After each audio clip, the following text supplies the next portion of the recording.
మహాపరిశుద్ధుడును మన ప్రభు అయిన యేసుక్రీస్తు ప్రశస్తమైన గణనామానికి మహిమ కలుగును గాక. కుటుంబ బలిపీఠము అనే మంచి కార్యక్రమాన్ని ప్రతిరోజు యూకే గాస్పల్ స్ట్రీమింగ్స్ అనే మా యూట్యూబ్ ఛానల్ ద్వారా ఆడియో రూపంలో వీక్షిస్తున్న మీ అందరికీ ప్రభు అయిన యేసుక్రీస్తు ఉన్నతమైన గణనామం పేరట శుభములు తెలియజేస్తున్నాను. ఇంకనూ వినండి, అనేక కుటుంబాలకు షేర్ చేయండి, దేవుని నుండి గొప్ప మేలులను పొందుకొనండి. దేవుడు మిమ్మలను బహుగా దీవించునుగాక. God bless you all.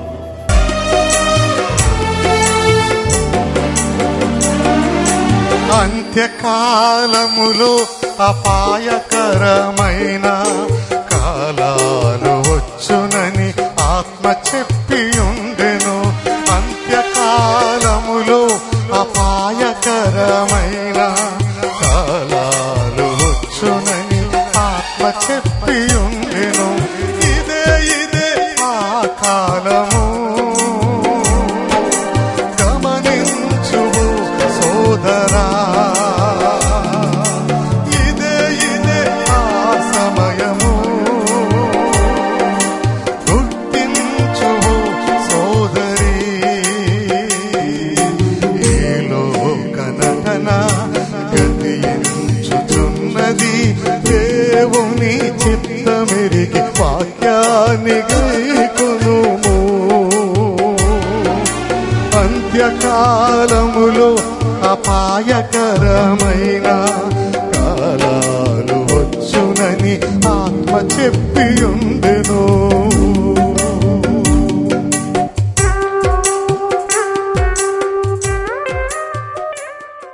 ఒక కుటుంబ బలిపీఠం వాల్యూమ్ 1 నుండి 236వ రోజు, ఆగస్ట్ 24వ తేదీ. అంశము: నేటి ఆర్థిక వ్యవస్థను ఆ వేశ్య నాశనము చేస్తుంది.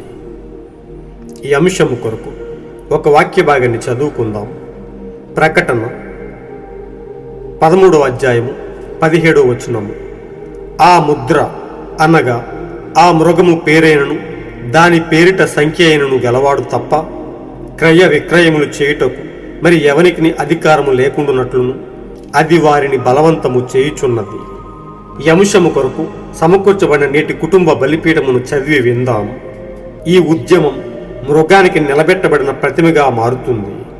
ఎందుకంటే రోమన్ క్యాథలిక్ మరియు ప్రొటెస్టెంట్ సంఘ వ్యవస్థలు కలిసి వచ్చి ప్రపంచ ఆర్థిక వ్యవస్థ యొక్క సంపదను మొత్తం నియంత్రిస్తుంది మరియు మొత్తం భూమిని తమ మతపరమైన ఉచ్చులోకి నెట్టును.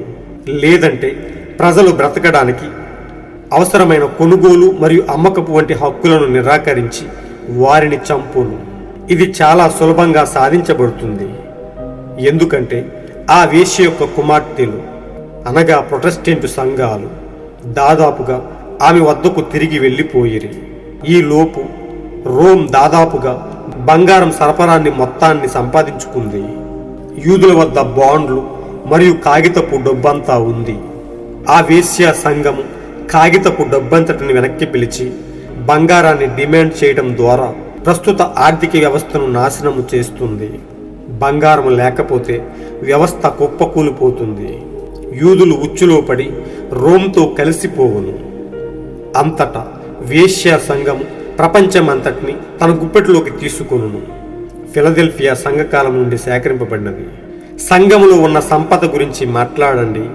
ఇంతటి సంపద ప్రదర్శన మునుపెన్నడూ లేదు. ఇంతకు మునుపెన్నడూ లేనంత అందంగా మందిరాలు విస్తారంగా కట్టబడ్డాయి. ఏది గొప్ప, ఏది అందంగా కట్టబడిందో అనే దాని మీద వివిధ గుంపులు పోటీ పడుతున్నాయి మరియు వారు విస్తారంగా కోట్ల కొద్ది డబ్బుతో విద్యా కేంద్రాలను, మందిరాలను నిర్మిస్తున్నారు. ఆ భవనాలు వారానికి 1-2 గంటలు మాత్రమే ఉపయోగించబడుతున్నాయి. సంఘంలోకి డబ్బు ప్రవహించింది. వివిధ సంఘ శాఖలు స్టాక్స్ మరియు బాండ్లు, కర్మాగారాలు, చమురు బావులు మరియు బీమా కంపెనీలను సొంతం చేసుకున్నారు. వారు సంక్షేమం కోసం మరియు పదవి విరమణ నిధుల కోసం డబ్బును కుమ్మరించారు. ఇప్పుడు వినడానికి ఇది బాగానే ఉంది, కానీ ఇది సేవకులకు ఉచ్చుగా మారింది.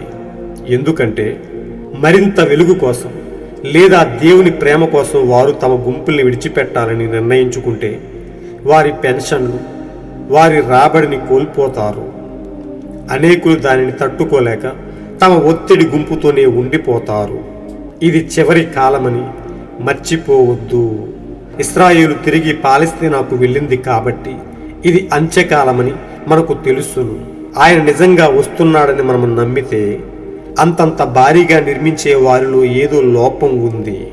ఈ ప్రజలు శాశ్వతంగా ఇక్కడ ఉండాలని ప్లాన్ చేస్తున్నారని, లేదా యేసు రాకడ 100 సంవత్సరాల దూరంలో ఉందని ఇది అనిపిస్తుంది. నేడు మతం అనేది ఒక పెద్ద వ్యాపారం అయిందని మీకు తెలుసా?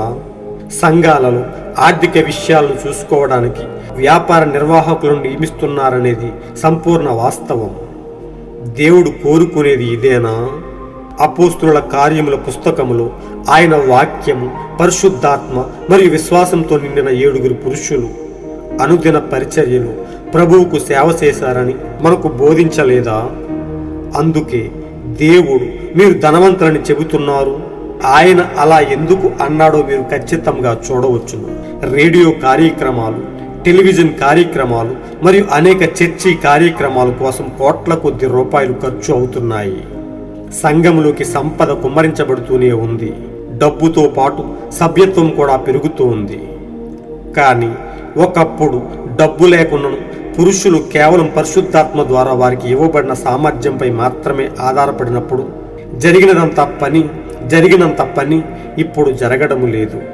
చెల్లింపు బోధకులు, చెల్లింపు సహాయకులు, చెల్లింపు సంగీతం మరియు విద్యాధిక సేవకులు, చెల్లింపు గాయక బృందాలు, చెల్లింపు నిర్వాహకులు, కార్యక్రమాలు మరియు వినోదం అన్నీ భారీ మొత్తంలో ఖర్చవుతున్నాయి. అయినప్పటికీ దానికోసం శక్తి తగ్గుతోంది. దేవుడు తన ఆత్మ ద్వారా కదులును, సంఘ డబ్బు లేదా ప్రతిభ ద్వారా కాదు సుమా.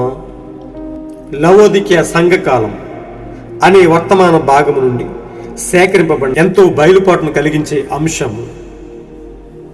మహా గొప్ప దేవుడును మన ప్రభు అయిన యేసుక్రీస్తు ఉన్నతమైన నామానికి, ఆయన ప్రశస్తమైన నామానికి మహిమ, ఘనత, ప్రభావములు కలుగునుగాక. అల్పులమైన మనలను, ఏ యోగ్యత అర్హత లేని మనలను ఆయన ఎంతో ప్రేమించి రాబోతున్న అనేకమైన ఉగ్రతల నుండి, అనేక పరిస్థితుల నుండి మనల్ని తప్పించడానికి ఆయన మన పట్ల ఎంతో బాధ్యత వహించి ఈ అంత్యకాలంలో, ఈ అపాయకరమైన దినాలలో ఆయన మనకు గొప్ప బయలుపాటును కలిగించి మనల్ని ఈ లోకం నుండి ప్రత్యేకపరిచి ఆయన ప్రజలుగా, ఆయన వాక్య వాగ్దానాలపై ఆధారపడే జనాంగముగా, ఆయన సొత్తైన ప్రజలుగా, ఆయన రాజులైన యాజక సమూహముగా ఆయన తయారు చేసుకుని ప్రతి క్షణం ఆయన తన ఉన్నతమైన వాక్కుతో మనల్ని పోషిస్తూ ఉన్నాడు. మనకు గొప్ప ప్రత్యక్షతను కల్పించి మనలో గొప్ప విశ్వాసాన్ని పెట్టి ఆయనే మనల్ని ముందుకు నడిపిస్తూ ఉన్నాడు. మారుతున్న ఈ ప్రపంచంలో జరుగుతున్న అనేక విధ్వంసకరమైన విషయాలను అనుక్షణం మనకు తెలియపరుస్తూ, వాక్య లేఖనాలతో సరిపోలుస్తూ మనం వాటిని గుర్తించేవారముగా మనకు గొప్ప ప్రత్యక్షతను ఇస్తూ ఉన్నాడు. యెహోవా నియమించిన ఆ భయంకరమైన దినం ఈ లోకంపైకి రాబోతుందని, ఈ లోకం మిక్కటమైన వేండ్రంతో లయమైపోబోతుందని వాక్య భాగాల ద్వారా మనం తెలుసుకోగలుగుతూ ఉన్నాము. ప్రియ సోదరి సోదరులారా, ఈ లవోదికీయ సంఘకాలంలో ఎంతో భయంకరమైన సంగతులను వధువు కొంతకాలం చూసి ఎత్తబడుతున్నట్టుగా మనం గమనించగలుగుతున్నాం. ఈ లవోదికీయ సంఘకాలంలో జరగబోయే ఎంతో భయంకరమైన విషయాలను వధువు కొంతకాలం అనుభవించి ఆమె ఎత్తబాటులోకి వెళ్ళిపోతుందని, ఆ వాక్యములో లేనివారు విడిచిపెట్టబడి ఆ శ్రమల్లోకి నెట్టివేయబడతారని, అంత్యక్రీస్తు పరిపాలనకి వారు అప్పగించబడతారని, వారు ఎంతో హింసించబడతారని నేటి కాలానికి పంపబడిన ప్రవక్త ద్వారా మనకు గొప్ప బయలుపాటును కల్పించాడు. మనకు అనేకమైన సంగతులను వివరించాడు. సోదరి సోదరులారా, ప్రియ దేవుని బిడ్డలారా, మనం ఎంతో ధన్యులమై ఉన్నాము. ఆయన మనకిచ్చిన గొప్ప వాక్యాన్ని బట్టి ఆయన మనల్ని ఎంతో బలపరుస్తూ, ఆయన కొరకు ఒక నిశ్చితతో జీవించడానికి, ఆయనపై నిరీక్షణ కలిగి ఉండటానికి ఆయనే మనల్ని విశ్వాసంతో నింపి మనల్ని ఎల్లప్పుడూ బలంగా నిలుపుతూ ఉన్నాడు. అందును బట్టి ఆయనకు మనం ఎంతో రుణస్థులమై ఉన్నాము. ప్రియ సోదరి సోదరులారా, మనం చదువుకునే అంశంలో దాగి ఉన్న కొద్ది భావాన్ని తెలుసుకుందాం. నేటి ఆర్థిక వ్యవస్థను ఆ వేశ్య నాశనము చేస్తుంది. ఎవరు ఆ వేశ్య అని మనం చూసినట్లయితే అదే రోమన్ క్యాథలిక్ అయి ఉన్నది. రోమన్ క్యాథలిక్ మరియు ప్రొటెస్టెంట్ సంఘ వ్యవస్థలు కలిసి వచ్చి ప్రపంచ ఆర్థిక వ్యవస్థ యొక్క సంపదను మొత్తం నియంత్రిస్తారు.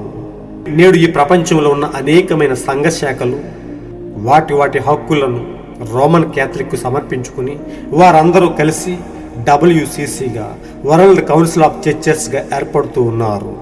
వారందరూ ఒకటిగా అయ్యి ఈ ప్రపంచం యొక్క ఆర్థిక వ్యవస్థను మొత్తం వారి ఆధీనంలోకి తీసుకుని వారు నియంత్రించబోతూ ఉన్నారని ప్రవక్త మనకు తెలుపుతూ ఉన్నాడు.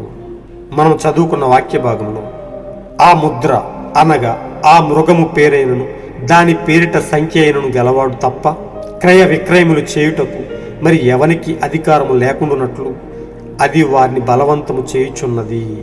ఎవరైతే ఆ రోమన్ క్యాథలిక్ ఆ ప్రొటెస్టెంట్ సంఘాలతో కలిసి ఏకీభవించరో, వారి సిద్ధాంతాలతో కలిసి ఏకీభవించరో వారందరూ వేరు చేయబడి వారు పెట్టే హింసలకు గురి కాబోతున్నట్లుగా మనం చూస్తూ ఉన్నాము. వారు కొనటానికి కానీ అమ్మటానికి కానీ ఏ వ్యాపార కలాపాలు చేయటానికి కానీ ఏ మాత్రం వారు ఒప్పుకోకుండా వారిని పూర్తిగా వారి యొక్క ఆధీనంలోకి తీసుకొని ఎన్నో హింసలకు గురి చేస్తారని మనము చదువుకున్నాము. ప్రజలు బ్రతకడానికి అవసరమైన కొనుగోలు మరియు అమ్మకపు వంటి హక్కులను నిరాకరించి వారిని చంపును. ఇది చాలా సులభంగా సాధించబడుతుంది. ఎందుకంటే ఆ వేశ్య యొక్క కుమార్తెలు ప్రొటెస్టెంట్ సంఘాలు దాదాపుగా ఆమె వద్దకు తిరిగి వెళ్ళిపోయారు. ఈ లోపు రోమ్ దాదాపు బంగారం సరఫరా మొత్తాన్ని సంపాదించుకుంటుంది. అంతేకాదు గాని యూదుల వద్ద ఉన్న బాండ్లు మరియు కాగితపు డబ్బంతటిని రోమన్ క్యాథలిక్ తన ఆధీనంలోకి తీసుకుంటుందని ఆ వేశ్య సంఘం కాగితపు డబ్బంతటిని వెనక్కి పిలిచి బంగారాన్ని డిమాండ్ చేయటం ద్వారా ప్రస్తుత ఆర్థిక వ్యవస్థను నాశనము చేస్తుందని, యూదులు దాని యొక్క ఉచ్చులో పడి రోమ్తో కలిసిపోతారని, అంతటా ఆ వేశ్య సంఘము ప్రపంచమంతటిని తన గుప్పెటలో పెట్టుకుని ఏలుబడి చేస్తుందని, తన ఆధీనంలోకి తీసుకుంటుందని, అది ప్రపంచమంతటిని నియంత్రిస్తుందని, వారందరికీ పైగా నాయకుడు అంత్యక్రీస్తుగా రాబోతున్న ఈ పోపే అని మనం తెలుసుకోగలుగుతూ ఉన్నాము. ప్రియ సోదరులారా, ఆ శ్రమల నుండి దేవుడు తన ప్రజలను వేరు చేయబోతూ ఉన్నాడు. ఎవరైతే ఆయన వాక్యానికి లోబడతారో వారందరూ ఆ ఎత్తబాటులోకి కొనుక్కోబడి మధ్యాకాశంలో ఆయనతో ఎంతో ఆనందంగా గడపబోతూ ఉన్నారు. నేటి క్రైస్తవ ప్రపంచాన్ని మనం గమనించినట్లయితే ఈ సంఘ శాఖలు, ఈ డినామినేషన్ చర్చీలు ఎంతో అందంగా రూపుదిద్దబడుతూ ఉన్నాయి. మునుపెనడు లేనంత అందంగా మందిరాలు విస్తారముగా కట్టబడ్డాయి. ఏది గొప్ప, ఏది అందంగా కట్టబడిందో అనే దాని మీద వివిధ గుంపులు పోటీ పడుతూ ఉన్నాయి. మరియు వారు విస్తారంగా కోట్ల కొద్ది డబ్బుతో విద్యా కేంద్రాలను, మందిరాలని నిర్మిస్తున్నారు. ఆ భవనాలు వారానికి 1 లేదా 2 గంటలు మాత్రమే ఉపయోగించబడుతున్నాయి. ప్రియ సోదరులారా, దేవునికి ఏమాత్రము స్థానం లేకుండా, వాక్యానికి ఏమాత్రము చోటు లేకుండా ఎన్నో కోట్లు వెచ్చించి కట్టిన ఆ యొక్క అందమైన భవనాలు వారంలో 1-2 గంటలు మాత్రమే ఉపయోగించబడి ఏ మాత్రము దేవుని నామానికి మహిమకరంగా ఉన్నట్టుగా మనం చూస్తూ ఉన్నాము. ప్రవక్త అంటున్నాడు, ఈనాడు సంఘములో దేవుని ఆత్మీయతకు బదులుగా డబ్బు ప్రవహించిందని ప్రవక్త ఎంతో బాధపడుతూ ఉన్నాడు. దేవుని ఆత్మీయమైన కార్యాలకు చోటు లేకుండా అనేక సంఘ శాఖలు వారు డబ్బుతో తులతూగుతూ ఉన్నారని ప్రవక్త చెప్తూ ఉన్నాడు. ఈ రోమన్ క్యాథలిక్ యొక్క సంఘము ప్రొటెస్టెంట్ సంఘాలన్నింటినీ తన ఆధీనంలోకి తీసుకుని వారితో చేయి కలిసేటట్లు చేసుకుని అది ఒక పెద్ద వరల్డ్ కౌన్సిల్ ఆఫ్ చర్చెస్గా ఏర్పడి ప్రపంచమంతటిని ఏలబోతుందని, తన ఆధీనంలోకి తీసుకోబోతుందని మనం ఎంతో వివరంగా తెలుసుకోగలుగుతున్నాము. సంఘ శాఖలు, స్టాక్స్ మరియు బాండ్లు, కర్మాగారాలు, చమురు బావులు మరియు బీమా కంపెనీలను సొంతము చేసుకుని సంక్షేమం కోసం మరియు పదవి విరమణ నిధుల కోసం డబ్బును కుమ్మరిస్తున్నారని, ఇదంతా వినడానికి ఎంతో బాగా ఉన్నప్పటికీ ఇది నిజమైన సేవకులకు ఉచ్చుగా మారుతుందని, ఎందుకంటే వారు మరింత వెలుగు కోసం, లేదా దేవుని ప్రేమ కోసం వారు తమ గుంపుల్ని విడిచిపెట్టాలని నిర్ణయించుకుంటే వారి పెన్షన్లు, వారి ఆస్తులు, వారి రాబడి సమస్తము కోల్పోవలసి వస్తుందని, అందుకే అనేక మంది ఇది తట్టుకోలేక ఆ యొక్క సంఘం ఒత్తిడితో ఆ గుంపుతోనే ఉండిపోతారని, అనేక మంది క్రైస్తవులు ఎంతో హింసించబడతారని, వారి ప్రాణాలను త్యాగం చేయాల్సి వస్తుందని, వారి ఆస్తులను విడిచిపెట్టవలసి వస్తుందని ప్రవక్త ఎంతో వివరంగా చెప్తూ ఉన్నాడు. ప్రియ సోదరులారా, ఈరోజు ఈ వర్తమానాన్ని వెంబడిస్తున్న మనందరికీ శ్రమలు రాబోతూ ఉన్నాయి. మనం ఎంతో కలవరం చెందబోతూ ఉన్నాము. మనం ఒత్తిడిలోకి వెళ్ళబోతూ ఉన్నాము. వధువు కొంతకాలం కొంత ఒత్తిడిని అనుభవించబోతుంది. మనము వారి సిద్ధాంతాలకు, వారి ముద్రకు మనం ఆమోదం తెలపకపోతే, వారితో మనం సమ్మతించకపోతే, మనపై ఆ మృగం యొక్క ముద్రను వేసుకోకపోతే, మనం ఏ వస్తువు అమ్మటానికి కానీ, ఏ ఆహార పదార్థాన్ని కొనడానికి కానీ వారు అనుమతించరని, వారు మనల్ని ఎంతో కష్టానికి గురి చేస్తారని ఎంతో వివరంగా తెలుసుకోబోతూ ఉన్నాము. ఇది చివరి కాలమని మర్చిపోవద్దు. ఇశ్రాయేలు తిరిగి పాలస్తీనాకు వెళ్ళింది కాబట్టి ఇది అంత్యకాలమని మనకు తెలుసును. ప్రియ సోదరి సోదరులారా, అంత్యకాలపు సూచనలు ఈ లోకం మీదకి అతి త్వరలో దేవుడు నియమించిన ఆ భయంకరమైన దినము వస్తుందని మనం తెలుసుకోగలుగుతున్నాం. వధువు ఇక్కడ నుండి ఎత్తబడుతుందని మనం ఎంతో వివరంగా తెలుసుకోగలుగుతూ ఉన్నాం. ఆయన నిజంగా వస్తున్నాడని మనం నమ్మితే అంతంత భారీగా నిర్మించే వారిలో ఏదో లోపం ఉంది. నిజంగా ప్రియ సోదరులారా, అనేక మంది ఎన్నో కోట్లు వెచ్చించి ఎంతో అందమైన చర్చిలను కడుతూ ఉన్నారు. దేవునికి ఏమాత్రం స్థానం ఇవ్వకుండా, వాక్యానికి చోటు ఇవ్వకుండా వారు వ్యర్థమైన కార్యకలాపాలకు ఆ అందమైన భవనాలను ఉపయోగిస్తూ ఉన్నారు.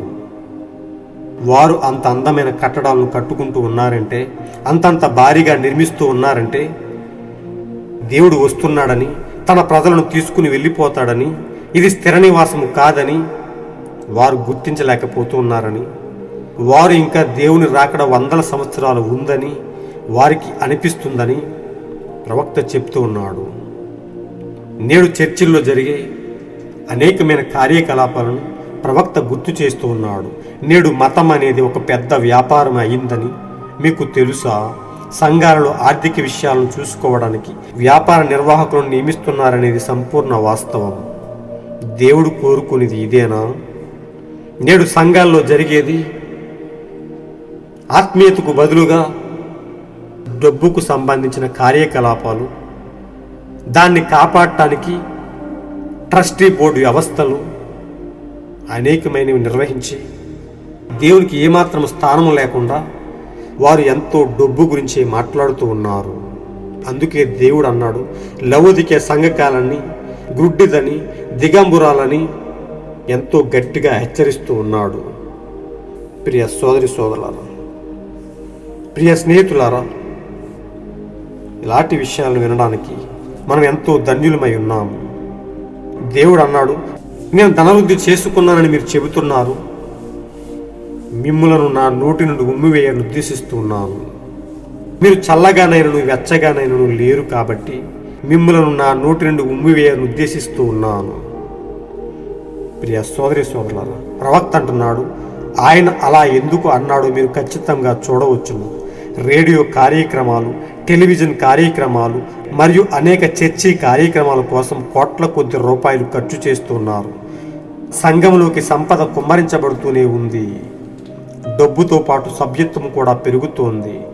కానీ ఒకప్పుడు డబ్బు లేకుండా పురుషులు కేవలం పరిశుద్ధాత్మ ద్వారా వారికి ఇవ్వబడిన సామర్థ్యంపై మాత్రమే ఆధారపడినప్పుడు జరిగినంత ఉద్యోగం నేడు జరగడం లేదు.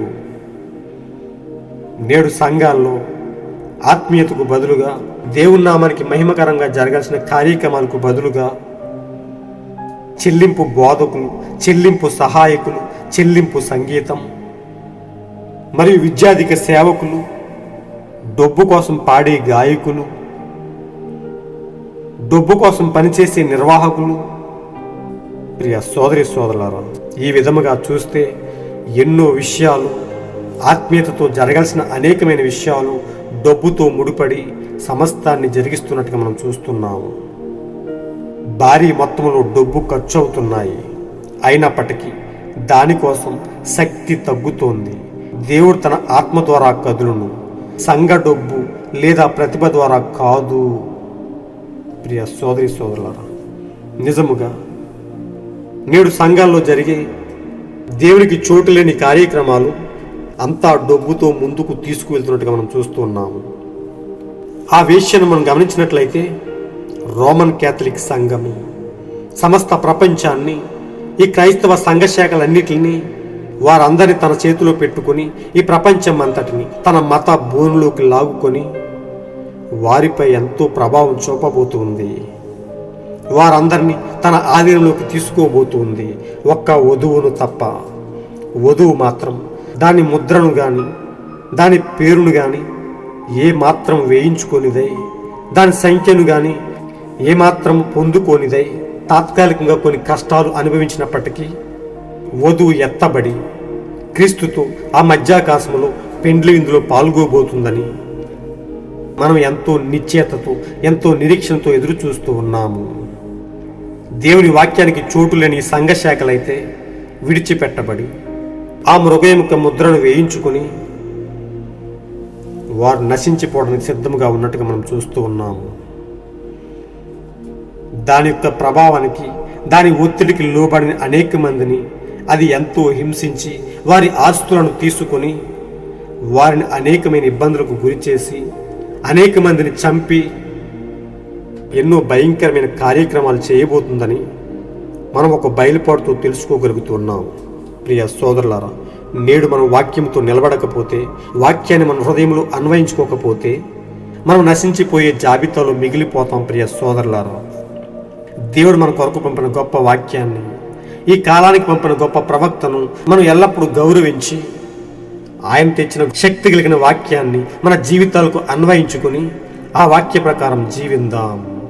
రాబోతున్న అనేక భయంకరమైన పరిస్థితులను మనం వాక్య లేఖనాలతో సరిపోల్చి మన విశ్వాస జీవితాలను ఇంకా బలంగా కట్టుకొని ఆ మృగానికి ఏ మాత్రము లోబడని వారమై క్రీస్తు యొక్క శక్తిని పొందుకొని క్రీస్తు కొరకు యథార్థముగా జీవిస్తూ ఆయనతోనే కొనుక్కోబడదాం. ఆ పెండ్లి విందులో మనం కూడా పాల్గొందాం. ఆ ఎత్తబాటులో ఆయన మనల్ని కొనుక్కోబడి వరకు మన విశ్వాస జీవితాన్ని యథార్థముగా కాపాడుకుంటూ ఆయన కొరకు యథార్థముగా జీవిస్తూ ఈ లోకానికి ఏ మాత్రము లోబడని వారమై మనలను మనం కాపాడుకుంటూ దేవుని వాక్యంతో ఎల్లప్పుడూ నిలబడి అంతవరకు మన విశ్వాస జీవితాలను క్రీస్తు కొరకు సమర్పించుకుందాం. ఆయన పరిశుద్ధాత్మ చేత ముద్రింపబడి అంతవరకు స్థిరముగా ఉందాం. అలాంటి గొప్ప కృపను దేవుడు మనపై నిండుగా ఉంచి ఆయన పరిశుద్ధాత్మ చేత ముద్రించి మనను అంతవరకు స్థిరముగా ఉంచునుగాక. God bless you all. ఈరోజు మీరు చదవాల్సిన అనుదిన వాక్యపఠనం కీర్తనలు 116, 117, 118 అధ్యాయములు మరియు 1 కొరింథీయులకు 7వ అధ్యాయము. మీరు విన్న ఈ అంశాన్ని అనేక మందికి షేర్ చేయండి. అనేక కుటుంబాలకు దేవుని వాక్య సత్యాన్ని వివరించి రాబోతున్న ఆ భయంకరమైన పరిస్థితుల నుండి తప్పించబడటానికి ఈ లోకంలో ఆ మహావేశ్య సంఘము అనేక మందిని తన గుప్పిట్లో పెట్టుకొని నాశనానికి పంపే ఆ మార్గములో లేకుండా అనేక మందిని తప్పించి దేవుని నిత్యరాజ్యానికి వారసులుగా తీర్చిదిద్దండి. అనేక సంగతులను వివరించి దేవుని యందు గొప్ప విశ్వాసాన్ని, గొప్ప నిరీక్షణను పెంపొందింపజేయండి. దేవుడు మిమ్మలను బహుగా దీవించునుగాక. ఆమేన్.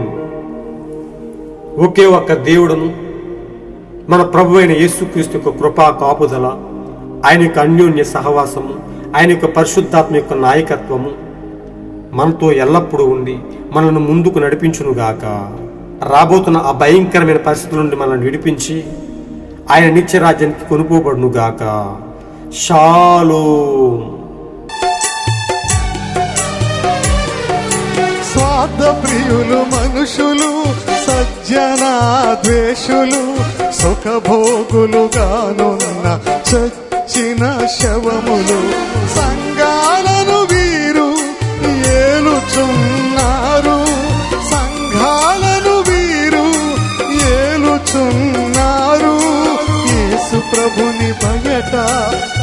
నిలువబెట్టినారు, యేసు ప్రభుని బయట నిలువబెట్టినారు. అయ్యో శ్రమ ఎట్టి వారికే కదా, అయ్యో శిక్ష లబోదికయ వారికే కదా. అంత్యకాలములో అపాయకరమైన కాలాలు వచ్చునని ఆత్మ చెప్పి ఉండెను.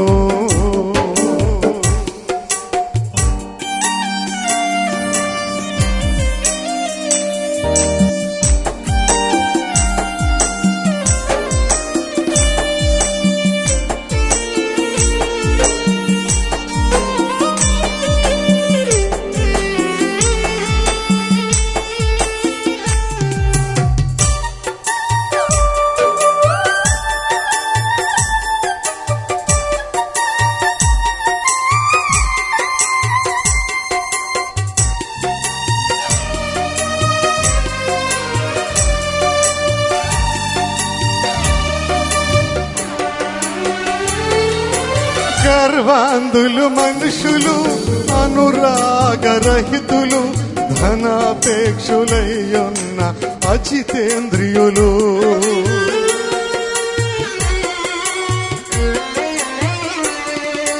గర్వాంధులు మనుషులు, అనురాగరహితులు, ధనాపేక్షులయ్యున్న అజితేంద్రియులు. పైకి భక్తిగానున్న శక్తిహీనులు వీరు, పైకి భక్తిగానున్న శక్తిహీనులు వీరు. దైవవాక్యానికి అవిధేయులు వీరు, దైవవాక్యానికి అవిధేయులు వీరు. అయ్యో శ్రమ ఎట్టి వారికే కదా, అయ్యో శిక్ష బబులోను వారికే కదా. అంత్యకాలములో అపాయకరమైన కాలాలు వచ్చునని ఆత్మ చెప్పి ఉండెను.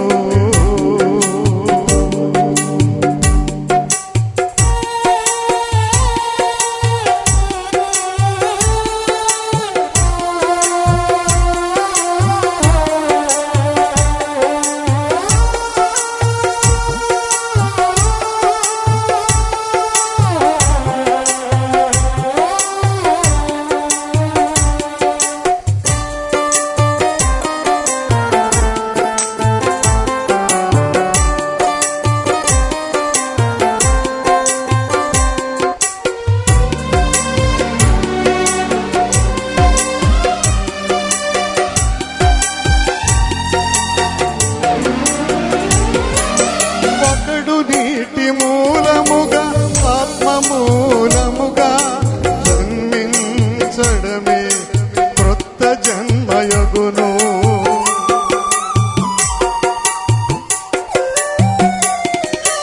ఒకడు నీటి మూలముగా ఆత్మ మూలముగా జన్మించడమే క్రొత్త జన్మయగును. అట్టివారు దేవుని రాజ్యమును చూచెదరు, అట్టివారు దేవుని రాజ్యమును చూచెదరు. వారే దేవుని రాజ్యములో నుందురు, వారే దేవుని రాజ్యములో నుందురు. అది దేవుని ద్వారమయ్యున్నది, అది దేవుని మార్గమై